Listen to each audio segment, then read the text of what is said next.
Thank you very much, Honorable Dery. Welcome to First Take. Hello to all your listeners, and I thank you for the opportunity. News broke in the afternoon about a robbery on a cash van somewhere on the Kolebu area or the Kolebu stretch, in which a police officer died and 2 others, and then there were other people who got injured. First, what are your initial comments in reference to that incident? Chief, I want to say that that incident is very regrettable. And first of all, I want to take the opportunity on behalf of the President and the government and my own self to extend our condolences to the bereaved families, to the police family, to the civilians, and also for those who have been injured. I wish them a speedy recovery. It is an unfortunate thing. It is true that in the past few months we've had attacks on bullion vans, but anytime it happens, it brings forth a number of issues that I want to address in this matter.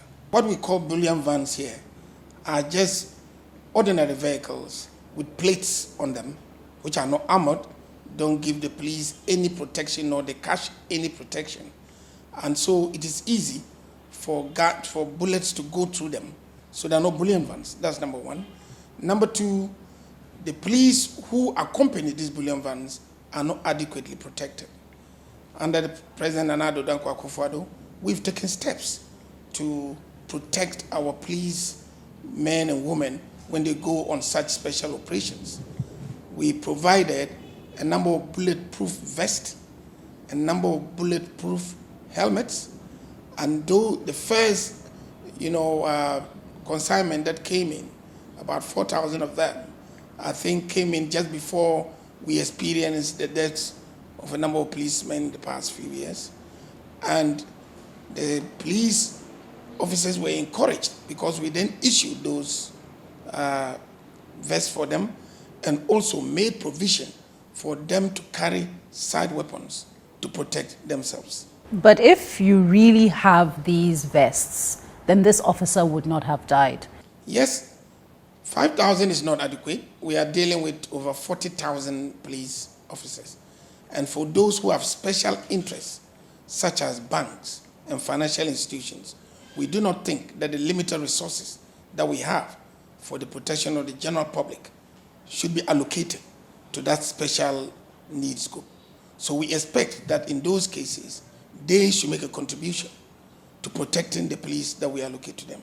That is why the police who go with them are not given the limited vests that we have. But I need to emphasize that we are still expecting more. We have an agreement with a South African company under which we established the air wing. We've trained 6 pilots. We're expecting 3 helicopters. So they are coming in consignments. And that first consignment came in. We're expecting more to come. How many more are coming other than the 4,000? And I know this promise was made by the Vice President in the early tenets of the administration in 2017 and thereabouts. Well, I cannot say offhand, but our aim is to make sure we provide adequate for all the police. That is ultimate. And that all the police in the end of our program should have bulletproof vests, bulletproof helmets, and a sidearm, even when they are off duty. We met a situation where there were no bulletproof vests at all. There were no vehicles at all. And so we have to fix many things at once. And therefore, it will be too much for me to say we are going to fix them in a few months. We are doing that, and we are doing it continuously. For instance, the numbers we came and met were not good enough. And in the 4 years, we've employed 7,806. That is an unprecedented number.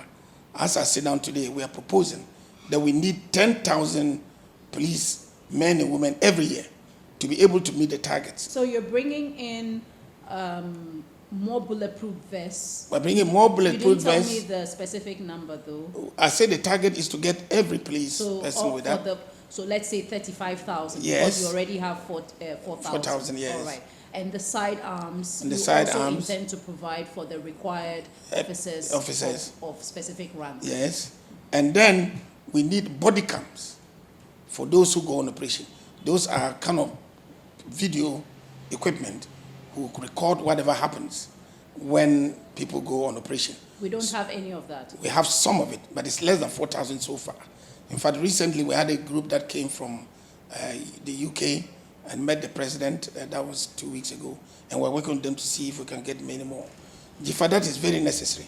If the police were wearing that yesterday, we would have something to go on. Some will say that it's a shame that we have to talk about this, but since you're not giving me a specific guideline, a timeline, how can you give confidence to the police service, the security officers themselves, and the Ghanaian public that this will be done?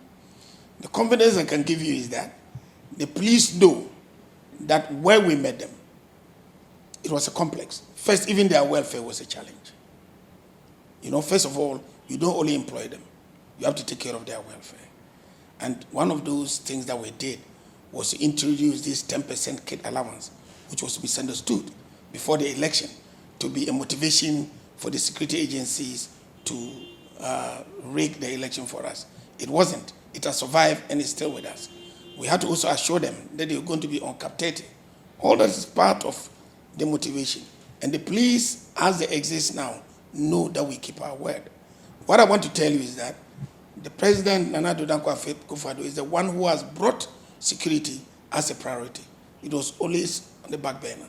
So it's a, paradigm shift, and those things will take time for us to fix. But the police know, as I speak to you now, that they have better conditions now, they have more equipment than they have had, and we're working to make sure that they get this thing. To the issue of your... So let's say before the end of 2021, what will we have? Before the end of 2021, we'll be getting the next consignment of the equipment. I don't think that by the end of 2021 we will have enough to go to 35,000. No. Will we have enough to get to 15,000, for instance? What we try to digify is to make sure that when we send people out for operations, a certain critical number of them are adequately equipped and equipped so that they lead, and then the others can give a certain support. But you were talking about a criminal offense opposite the police headquarters. Yes. And I need to make this point. The criminals change their tactics all the time. When I went before the appointments committee, at that time, yes, this billion van thing was more in the eastern region, and Upper East was a no-go area. As I speak to you today, Upper East is basically under control. Then we had Jimpa Road coming up, and so we tried to work there. Recently, we started making some arrests there, and now we are seeing more use of motorbikes. Tuesday, the police and the Institute of Bankers have met over the incidents of the bullion van robbery. What has emerged is that the banks were required to procure armored vehicles with a deadline by 2023. The police is requiring that they meet that deadline end of June 2021. And you say that you would like these banks or any establishment that is using police officers to at least contribute something such that they can be protected. What do you make of the position? I want to tell you, Jifa, that before the police went to meet the banks, I met them this morning at 9 o'clock. I met the IGP and I met the Director General of CID. The position is that we want this thing done as soon as possible. Because if the banks don't get held responsible when we lose policemen, the government does, I do. And I don't think that the Bank of Ghana fixing 2023 is acceptable. It's not. So is it a death sentence for those police we are going to assign on the billion vans until 2023? That certainly is unacceptable. But having said that, I would want the Bank of Ghana and the bankers to do something more reasonable. I understand the police have given a deadline of end of June 2021. Isn't that too sudden? That is what, just 2 weeks to end, and we know that these are special vehicles. They need time to be procured and brought into the country. No, we believe that there's capacity. Even some people in country can help deal with that, And I believe that if they want to order them, these are financial institutions. If they order, they would get them. But what I want to tell you is that I am behind the police.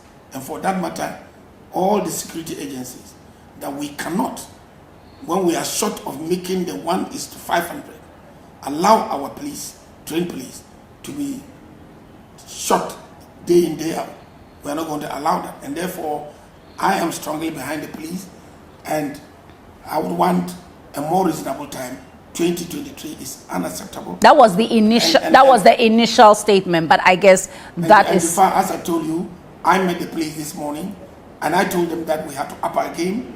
First of all, I want this matter here expeditiously investigated, as well as other outstanding investigations, including Swali, including the death of the persons who died during the elections. I'll come to that. I am asking that all those issues be expeditiously dealt with.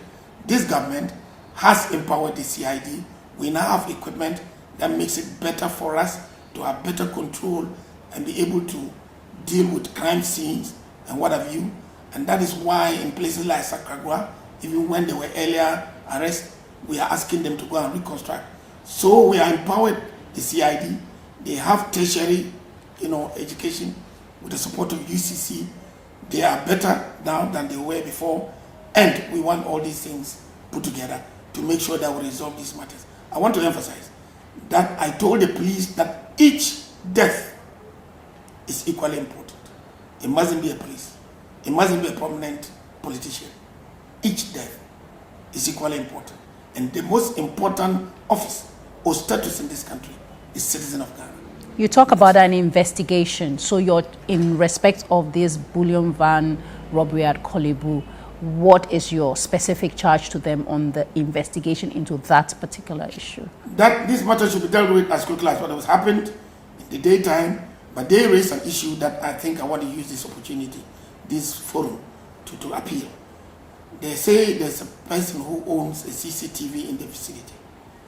The police are asking that they be given the recording of the CCTV, and there was resistance from the owner. I want to use this video to appeal to him to cooperate and to appeal to all those persons who were in the vicinity to assist the police with whatever descriptions or whatever information that they have to enable us to track them. Yes, 191 is free. We want that information. And Jifa, I mean it. The president is not satisfied when there is a loss of life and he doesn't get results. I know what he does. What is happening here? How long can we get this thing? It's unacceptable. And so, I'm sorry I have to pass the heat on to all those concerned, and Ghanaians must rest assured that we are not going to take the matters lightly. Yes, we have these blips. We can't have a perfect system. Our neighbors are in turmoil, and especially I'm not a neighbor, and there's a lot of infiltration that we are tracking, but we'll do the best we can, Jifa.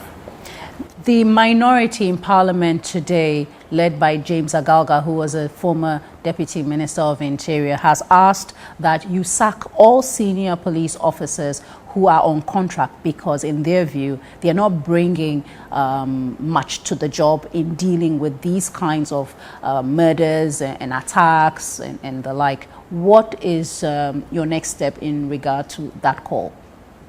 Thank you very much, Ifa. The matter of police being on contract is as old as the police. That doesn't mean it should remain, sir. I'm putting it in context. And at my vetting, I did make it quite clear that we consider this as transition and we are going to deal with it. We are not going to sack them. We are going to let them go on retirement. And I did give the assurance, yes, my president is very clear that there should be a chance for the younger ones to come up. What has been the challenge is that they did not recruit sufficient people over the years. I beg your pardon, sir. These are senior police officers. Are you saying that in the middle there are no people to, be elevated into those positions? Let me explain that. When we came in, we've had to train police officers and upgrade them to officer level, to ASP. That was because we are not talking about people at the lower level of the pyramid. We're talking about those in the middle who are eligible for these senior leadership roles. And again, Jifa, let me tell you, when we came, there were no promotions, they didn't exist. We had to deal with the backlog of promotions. Agalga knows, my brother Agalga knows, that they left many of the police officers several years in a particular position because at the time their excuse was they didn't have the money to pay. The president said, no way, go and make sure that all backlog promotions are effected. But we did that. Isn't that a separate, hold no, on. I beg your pardon, sir, isn't that a separate issue from whether the senior officers who must demonstrate a certain capacity in helping us deal with all these issues, whether it's murder, robberies, rape, and the like, that's a different issue about whether they are bringing capacity to bear on those issues. And I've told you what we have done to bring capacity to bear. I've told you that we are giving the superior training. So that's separate. I'm talking about the senior officers that the minority feel are not doing enough to help the country deal with these issues. They feel they should not be in those positions.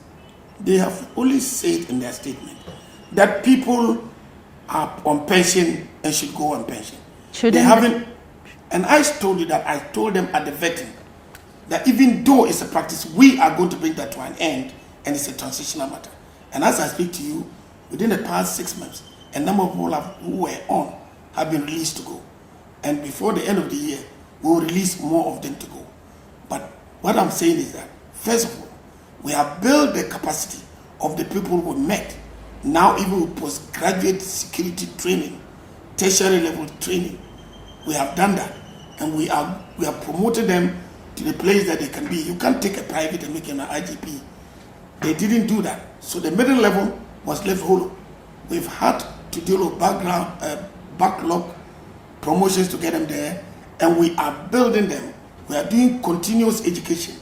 What will you say to people in the country who are now panicky about the state of security due to the bullion van robberies, the robberies on the Gimpa highway, the robberies that we had where a lot of Momo vendors were attacked in Sekendi, Takrady, a chief was killed in Ashanti region generally, the Buduburam, Kaswa area, which is deemed severely insecure. And I know that the Central Region Police Commander has had to initiate steps to deal with security in those areas.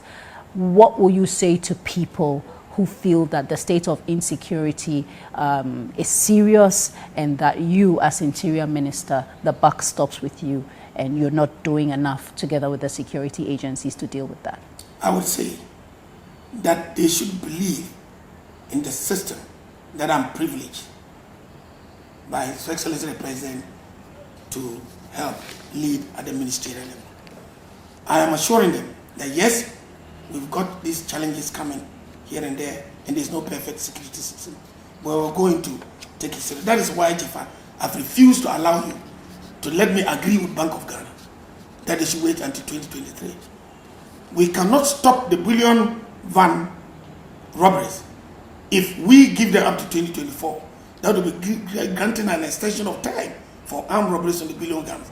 That's why I'm insisting that we deal with it now. We are not going to allow them to continue to have our police continue to work for them without protective clothing, without video cameras. We would insist now, and I assure the people that I have a president who deals with matters right on, and I'm going to do the same, working under him. And that is why when we do that, we'll deal with the camps. Then we will deal with the general situation. As I told you, at the time I was vetted, Upper East was a no-go area. There was a shift in strategy. It's under control. Yes, Gimpa, one of the problems is that Gimpa is dark. Most of it is not lit. We are working with the Minister for Energy to make sure that all those places are lit, and we've started patrols in those areas. Those are some of the things that we are putting in place. And what I can tell you is that, yes, Jifa, in 2018, at the beginning of 2018, we faced greater challenges than now.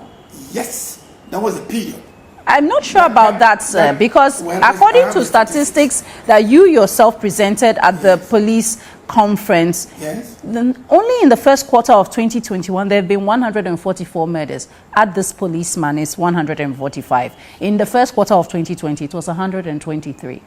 Jifa, in that same presentation, it was only murder that had a negative variation. Yes, murder. So, let's emphasize, kidnap, rape, robbery, all those are positive variations. But even then, you heard me when I met them that we want to do even better. And what we are going to build on is engaging the civil society, the civilians in this matter. There is now a counter-terrorism school at a place that is called Cheremeteng near Uhunya in the eastern region. I went there on a visit. You need to go there and see what is happening. Real vigorous training of officers and non-officers alike, of the police, of immigration, and what have you. So we have superior, you know, this thing. I think the fundamental question... And there, can I... Sorry, sir. All right, sure. It was at that place that they came out a model of how they were going to engage the civilian populace to be able to handle the matter. Jifa, it is not easy that Ghana has kept an oasis of peace. Just last week, about 160 people were killed in Burkina Faso. Our president, as chairman of ECOWAS, had to go there to kind of console them. There's a mass movement down south to enter our country. We are dealing with the northern border, working with the army, working with the immigration, working with the police. Yes, we've closed our borders because we continue to face pressures of people, criminals trying to come from Nigeria and other countries. And some of these style robberies we are getting, we know that they are new, we know where they're coming from, we shall deal with them. And I assure Ghanaians that we'll deal with them. But security is a collective responsibility. I call on all Ghanaians to assist us, to give us information. Don't protect your relative who is a criminal because you think he will not kill you. Well, he might not kill you, but he will kill me. And my relative who is a criminal might not kill me, but kill you. And therefore, I'm asking the civilians to help us. Jifa, yes, we are going to deal with this matter. And I can assure you the police is not sleeping. I told you yesterday. Just a moment, sir, on that point of collective responsibility. Absolutely. Yes. So it's a collective responsibility of the public to support the police yes. or the security agencies that may need their help in dealing with crime of any form. However, I remember when the Gimpa issue started, someone posted a video on social media, and when we spoke to the police, claimed that they had not had any reports from people being robbed on Gimpa Road until much later when these recent incidents had happened.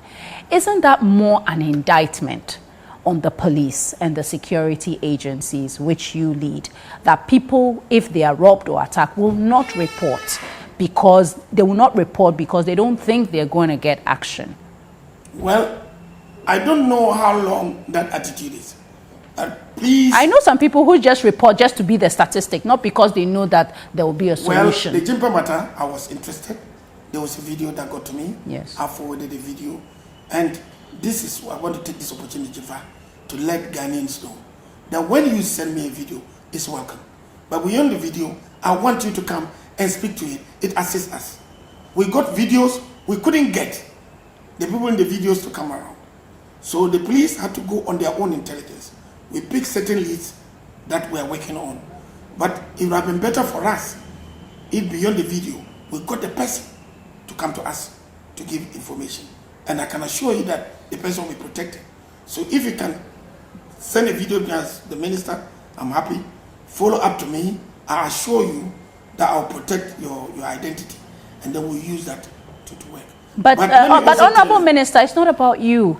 At the end of the day, people must believe that the police service will deliver on whatever, whether it's the intelligence and the like. Because if they're going to be armed robbery, so people are questioning their efficiency in having intelligence, in preempting these kinds of attacks, and of course, proactively patrolling areas where there could be potential harm or violence.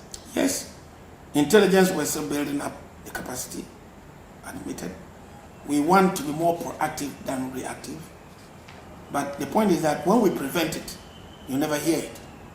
So the scoreboard is always skewed in favor of reaction. Because if Jafar we get information that armed robbers are going to rob house A, and we go there and we query, that is it. We do not talk. And one of the problems I have with the police is that they do not give sufficient publicity to the things that they do and do well. We've had several exchange of fire between police and armed robbers. And in many of those, the armed robbers came out with what we meant was that the armed robbers used to kill our police and went away free. Now they don't get it. Our firepower and our capacity is increasing. But Jafar, I agree with you. We need to do better. We can do better. And we must do better. But for once, let this country start from the beginning. We always say, why are the police not enforcing? But the first leg is not enforcing. The first leg is compliance. Let there be advocacy by all of us that we need to keep the rules. Let there be advocacy that what I ask from the public is not my doing. Article 41 of the Constitution that we put together and approved by referendum says the public should do that. And then the reaction, yes, we are going to progressively improve. The police are doing a great job and they sometimes pay with their lives. Let me pay special tribute to the professionalism that we have. The man who was killing Kaswa didn't have any arm. He was pursued. He ran into a shop, jumped over a counter, saw a girl. She said, hide behind the fridge to protect her, and got shot. That is the spirit that the Ghana police is made of. We recognize them. So we said, Senator, we go every year. The president is there himself. Few occasions not there. The vice president is there. We acknowledge what they do. When we came to power, when my president came to power, the first occasion, ceremony I went to at the police headquarters, Jifa, was humiliating. I met a number of foreigners and I congratulated them. I acknowledge their support.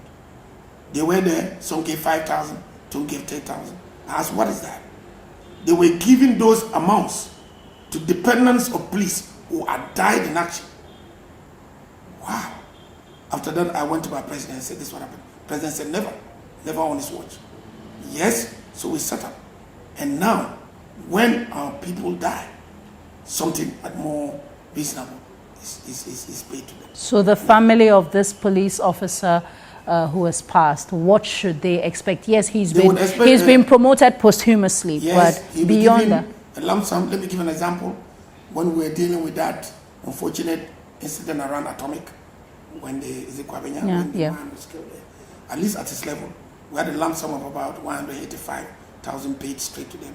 Not what I meant, that a few foreigners were giving 10,000, and we saw women carrying their babies, and then beyond that, we go to deal with other things. I think the welfare situation of the police now, if you ask them, the police are able to treat their own, send them outside for specialist treatment, and they pay on their own. So specifically to this family of the police officer, they should expect what, a lump sum? Will they be accommodated, for instance?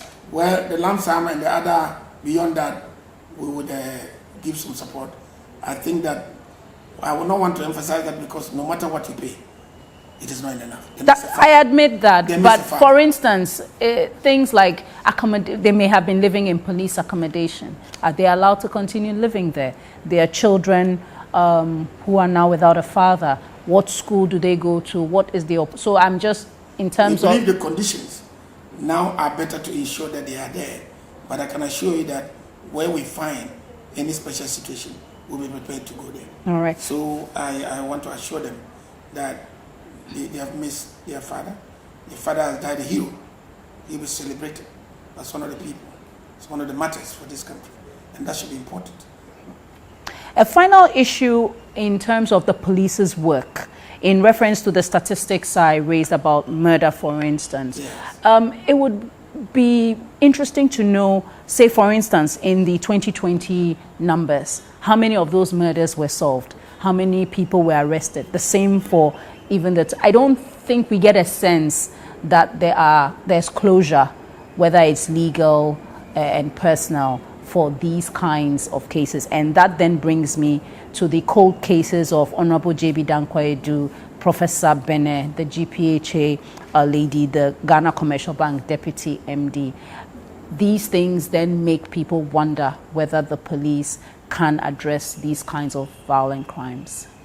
Yes, in the first place, let me say that the fact that those violent crimes occurred are regrettable. But what is the capacity we now have? Jifa, we are now in a better position. I think the capacity, you've mentioned it, but I think the issue is, are people being arrested? Are they being prosecuted? Yes. How many? They are, for instance, every week I get an update from the CID about those cases, including Swale and others. They tell me. And what we're trying to do now is that we want to go more digital. If we capture most of those on video, it will help us. And that's why I'm emphasizing on this video cams. The CCTV or the body cams? The body cams. Okay, not the CCTV. For instance. But what about the CCTV? I mean, it's we are now requesting a private person's video. But what about a national program to have CCTV such that everywhere can be monitored, and then robbers can be identified or perpetrators can be identified and held to account? Yes, the Ministry for National Security has got the Alpha project, and you can see them planting poles. Are they working, sir? They are working, but they have not covered the whole country, and there is a second phase, I believe, that will come to try to catch up with that. But we want to supplement that. If we get the body cams, then it will help us. So let me tell you, most of the problems that we have has to deal with what happened at the last moment. We had a Kumasi incident when some people were killed, and then the issue was, when did the police shoot? Who shot first? Those things could be dealt with. We have these electoral matters, video cams would have sorted it out. We are still doing it. And right now, I want to say that we have cooperation of our stakeholders and even external. For instance, if you take the kidnap cases of the Canadian girls and what have you, there was digital intervention, and we tried to use that as much as possible. When the last MP was shot, Central Region, at the barrier, we used digital, we used the phone and other aspects to deal with it. We are building that capacity. We want to continue to do so, and that is investment that needs to be done. All right. Yes, I want the minority to help us. All these things we want to invest is money. If we must buy them, we must buy them. We buy them, they say the debt is increasing. But a life loss is worth more than that. We need to build a national consensus of what we want. And when we do so, let's put the money where we need to protect our people. But I want to say that I regret all those, incidents. Yes, if I agree with you, I will be asking that. I do not have the details of that. I do know that much of the cases are solved, but I need to be specific about them. And so I'll be asking them to give me that statistic. But there is no statute limitation, for criminal offenses. There are some cases that are easily solved. And sometimes people say that those concerning the police are easily solved. I was about to say so, but is it not true? I mean, we have seen instances, and I'm sure that this police officer who unfortunately passed, they will find the perpetrators. Well, let me help educate all of us. Because the police understand the protocols, they do not disturb the criminals, the crime scenes. We now have equipment. We have vehicles that hold sensitive equipment that can go and cordon off the place and get information. Some of it, people just go and start touching things around and they muddle things up. The police are able to do it because when it happens, they try to preserve it immediately. I would advise all concerned that when there's an offense, leave the scene intact. We have capacity now by the police. They would come there and everything they pick there is important. They'll pick hair pieces and all that and try to pin them together. And together, I think we can do a better job. All right. You talked about some 7,806 people being recruited into the Ghana Police Service. Yeah. Is this since 2017? Since 2017, but I've also added that we need 10,000. Yes. Okay. My point is with the 7,806. Yeah. How many of these are party apparatchiks? Jifa. Party apparatchiks. Okay. No. Let me rephrase the question. So we know that there have been members of some groups affiliated with the New Patriotic Party who have found their way into the security services. There's a view that you don't advertise these roles and you favored members of the New Patriotic Party to come into the police service. Jifa, let's put everything in context. When we took over, we advertised the first round of recruitment. What I meant here was that there wasn't recruitment every year before we came into power. And at that time, you needed to pay 100 cedis for administrative expenses. I told the commanders who came here and proposed an increase from 100 to 150, that my president wouldn't take that. We do not want the vulnerable to be out. They said, but there was cost, so we reduced it to 50 cedis. And we advertised. And there were long queues, Jifa, and the media took us to the cleaners. Let me land. Took us to the cleaners. I was then invited to the Council of State to answer questions, rightly so. And they asked me, what is all this secrets that we saw? How many people were you taking? 2,000. How many did you get? Hundreds of thousands. And they told me it's a ripoff, and they were right. So I came back and sat with my commanders. What do we do? The commander said, look, why don't we keep that list and try to do? Party qualification wasn't part of it. The last time I appeared before the appointments committee, we have decided, and soon you will see, advertise in Graphic and Times when we get clearance for everybody who qualifies to apply. There will be a printout, and the printout will tell you disqualified or qualified to go to the next stage. I don't know about MPP computers. So that is now going to happen? Don't say that's not going to happen. It started by happening, and then we're lambasted. If I hope you remember, people lined up. Yes, I remember.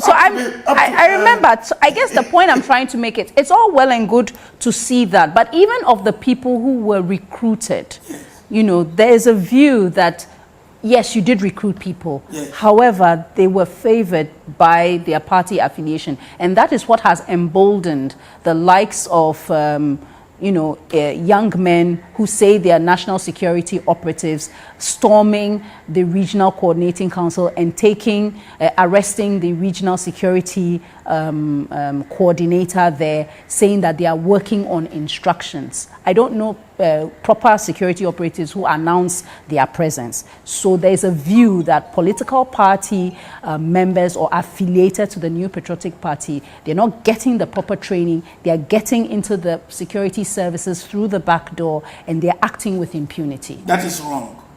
First of all, Jifa, let's go back to the beginning. It happened that so-called members of Delta Force, in the first term of the president, stormed the regional office in Kumasi. They were arrested. Yes, they left. And you recall, I had a press conference, and I had the defense minister to my left. And I gave them a warning that if by the next day 7 a.m. they did not report back to the police, I was going to come after them. And if need be, use superior force supported by the army. The next day they reported. They went to court. They were tried. They were fined 1,000 cedis. This country operates on multi-party democracy and separation of powers. The executive doesn't control the judiciary. And to let you know that we're dissatisfied with those fines, we've since got the Vigilante Act promulgated, passed, with more serious penalties. And the last elections, there was less vandalism. Yes, a few spots didn't work. And 7 people died. We are investigating that, and I give you the assurance.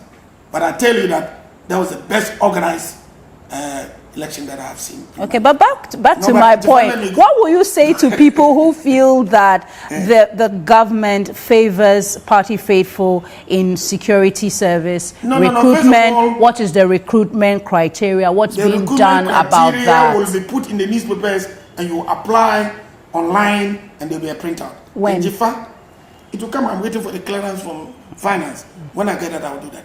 And Jifa, you're not allowing me. 3 places in this country, 3 chairmen sitting there with MPP were arrested for acts of assault and vandalism and put in cells. Let anybody challenge me with country review that we had it at any time. We even had it. Today we are having operations, Operation Halt. It's clear to everyone that we are not selective. The president is not selective. We believe in the rule of law and we will do what we have to do according to the law. But we respect human rights. And that's why in the last few weeks, we had an unfortunate situation of 21 people arrested in Wu for different sexual preferences. No, they were arrested for unlawful assembly. Precisely, I'm happy. We have to put in context. But you're already judging them that they were gathering because of their sexual preference. On purpose. Because the police, an agency under my ministry, was being accused of dealing with people because of different sexual preferences. That's what it was. The UN has issued a statement on that. In Geneva, our representatives out there are rooted up because they think that we're working against them. No, this country, we do not encourage same-sex marriages, but we respect and accord people their human rights. What happened was, again, the product of separation of powers. The courts refused bail twice because the lower court thought it could not give bail when a higher court had refused. We finally resolved it and have gone out of bail. Let me get on to say that this country respects human rights. And I'm happy that you got it right. They were arrested for illegal assembly. But alas, they now want us to look like we're good. But that is not to say this country would not go for those things, but we respect the human rights of human. So allow me to ask, what is being done in respect of retired DCOP or Pariado and him being arrested by unidentified people claiming to be working in the interest of national security and all the issues that came out therein? Is he still at post? Has he been removed? Are you investigating? Are the investigations complete? Well, I think COP or Pariado was operating as an officer of the national security. That has nothing to do with you per se. Yes. And all what happened was intra the ministry. And I believe that, as far as I know, I haven't heard that anybody has been dissatisfied and resorted to due process, which they are entitled to. Yes, I wish that, we all wish that we didn't have that public thing, but that's what it's meant to be. That when it comes, due process must be accorded. But it's an internal matter. All right. Yes. Now, you mentioned Operation Halt and that the current administration and the president is not selective. They're operating on the rule of law and the like. Now, in terms of Operation Halt, the president has said those who are aggrieved should go to court.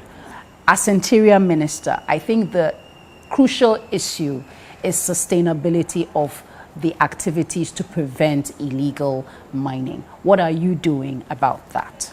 The activities to, stop illegal mining.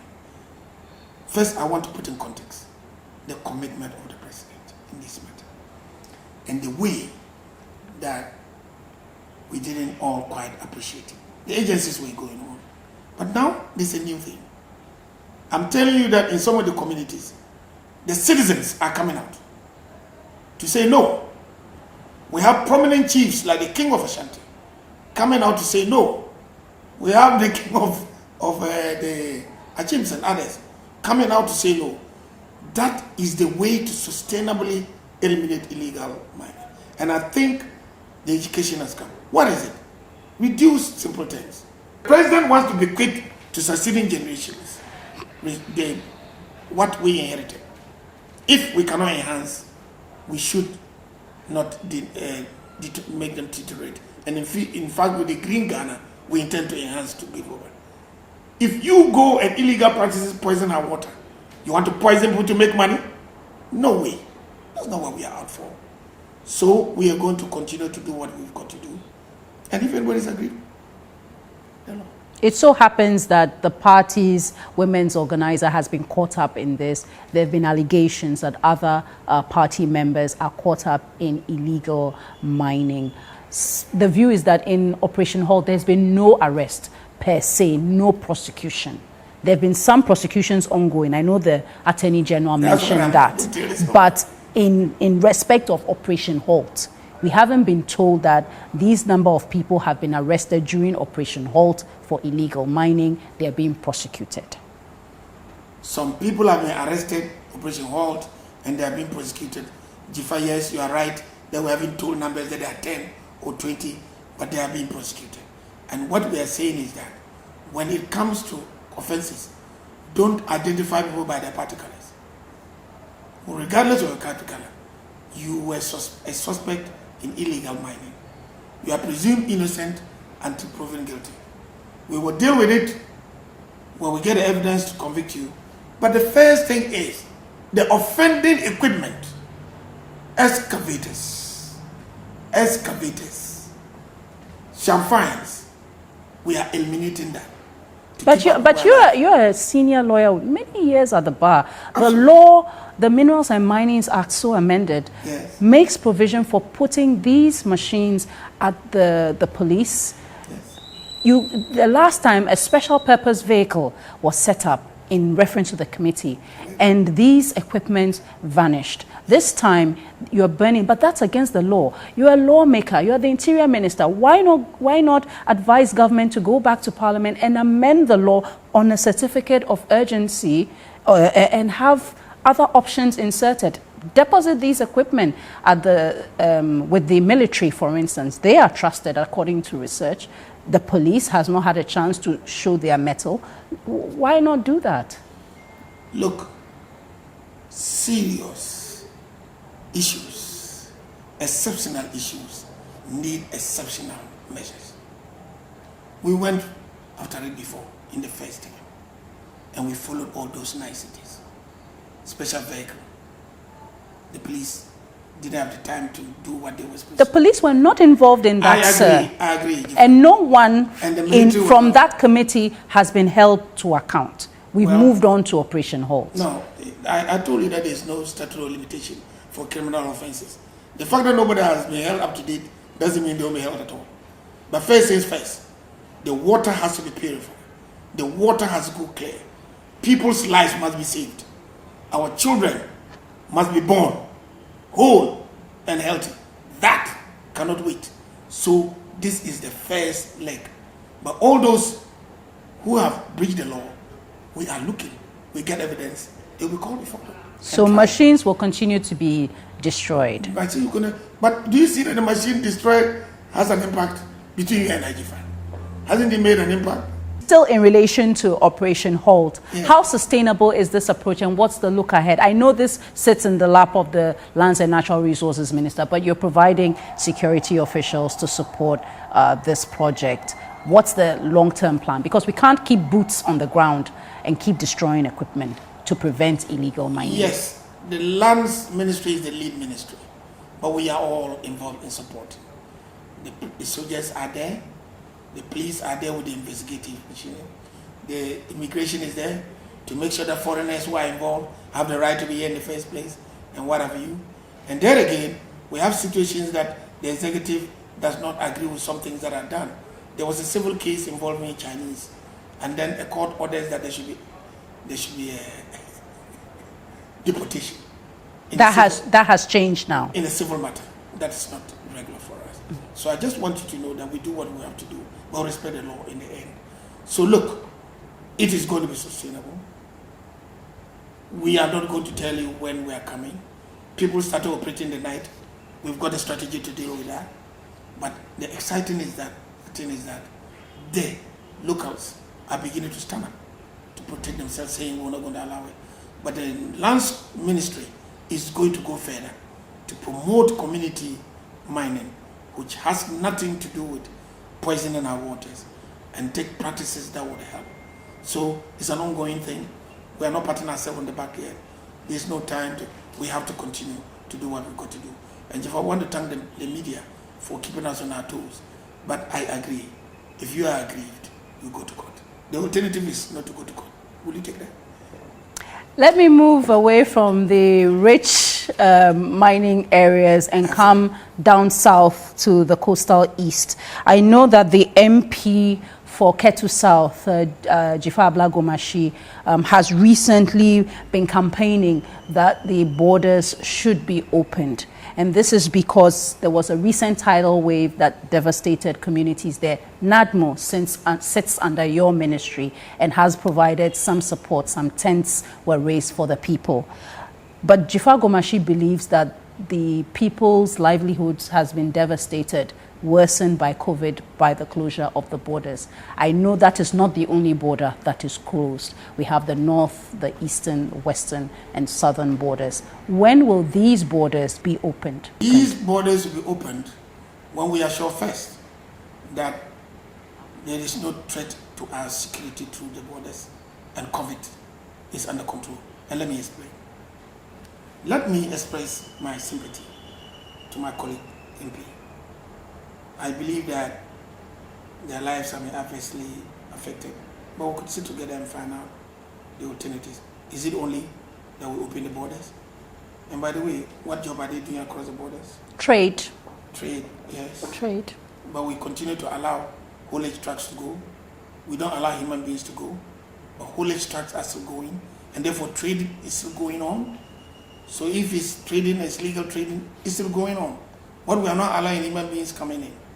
And Jifa. But you know that the individuals operating in this area are not operating trade via haulage trucks. They are carrying their ware, they're going into Togo to buy wares and coming. If they're legal, they are allowed to go. If they're not legal, we won't allow them to go. No, but it's the same thing. You're not allowing human beings. So then obviously they can't cross and trade. Let me tell you something. Some time ago, the borders of Burkina Faso were open. People were coming in. Jihadists got into Burkina Faso. As I speak to you, 80% of Burkina Faso is under the terrorists. We can deal with a few people meeting economic challenges. We prefer to deal with them and get alternative livelihoods. 2, exposing our country for jihadists to come in, and you can't even eat your meal peacefully in the house. I can't have an interview with Jifa.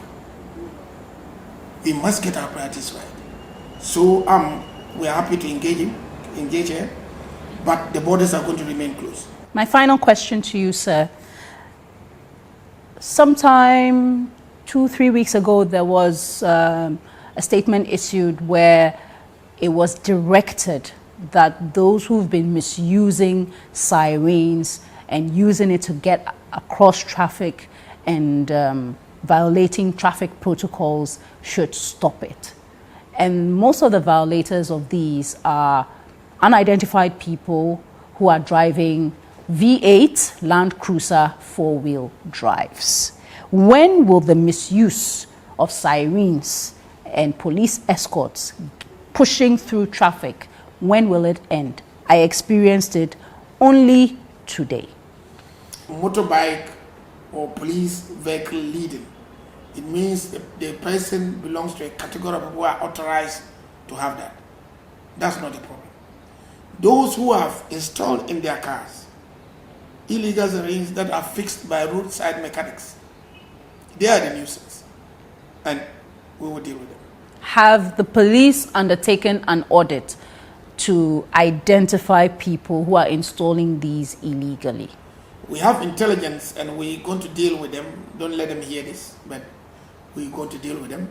And what will happen is that when the deadlines that have been set come, we will stop you and disable your siren. Will the police have the political will to undertake what you're saying they would then be required to do, to stop vehicles who are using these sirens and check if they are even using them illegally, and then take action against them if So they are. you believe what is happening in Accra is a macrocosm of the national, and they'll be able to stop people? I remember there was the war against indiscipline on the roads, particularly on the Westlands Gimpa stretch. That didn't go down well because there were some officials of state, members of parliament, who were caught up driving on the other side. I'm just wondering, will the police really have the power, or will they have the will to stop people if they are caught up in that? Especially, let's face it, the kind of people who afford these vehicles are usually senior people in government and public service. I know, Jifa, I'm one of your suspects, but let that pass. Now, Jifa, you remember, as you said, that in the past, prominent people were arrested by the police under this president. They were confident enough to do so. They were not penalized for doing so. And they will not be penalized for doing so. They might even be awarded for doing so. And so we are not saying it's going to be smooth. And we are saying that we are not above the law ourselves. Who knows? I could fall foul. But if I do, the law should take its course. What the regional minister has given has not passed. It has not passed. And I'm happy. Let the whole country prepare that when it comes to that, we shouldn't have any excuses. But we need your support. Very soon, you will be the same people who will be telling us that, and we are causing traffic and the rest of them.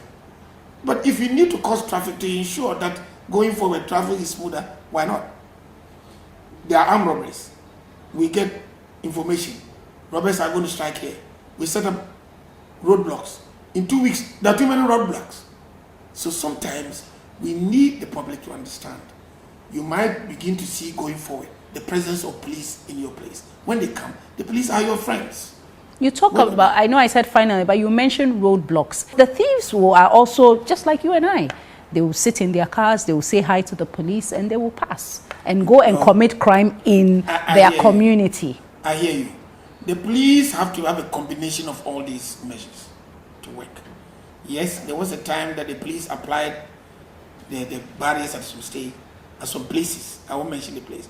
And we realized that people were using motorbikes to go in between the houses. So we abandoned it. So the police are dynamic in their approach. So you might see some places that stop and they come and stop. But sometimes they set up this when they have a hint that something is going to happen. And they do so. And when they stop you and say, open your boot. Because you know that you haven't broken the law, you think they're a nuisance. But sometimes they don't know who exactly is doing that. The police, yes, has now got an established, PR office that is trying to pick all these bits and pieces. And one of them is for us to have an understanding between the media and the police and how we operate. Going forward, we need to understand how we operate because the media and the police must work together. Because without the media, we cannot check most of these social ills. But going forward, we should understand the protocols that apply. And I want to take this opportunity to apologize to all media personnel who have suffered one infraction or the other. Sometimes it's difficult when the people are in that charge to be able to make the judgment.